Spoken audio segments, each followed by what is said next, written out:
News. The Federal Labor Party seemed to do the unthinkable today when it balked on the subject of workers' rights, in particular penalty rates. It came as both sides were spruiking their credentials on both manufacturing and jobs. Catalina Flores has more. From the Prime Minister in Perth great to see you too. to the opposition leader in Geelong, the two leaders were once again miles apart, They're nice to see you. but their messages had a similar feel.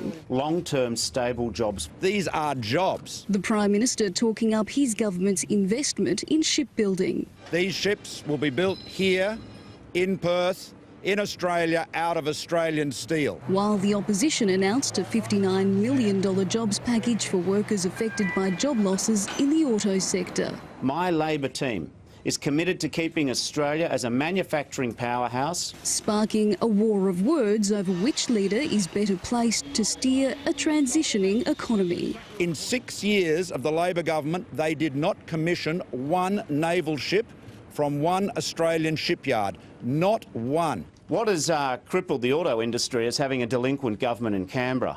Bill Shorten is hoping his jobs package picks up much-needed votes in this marginal electorate, but it's the issue of penalty rates causing uncertainty.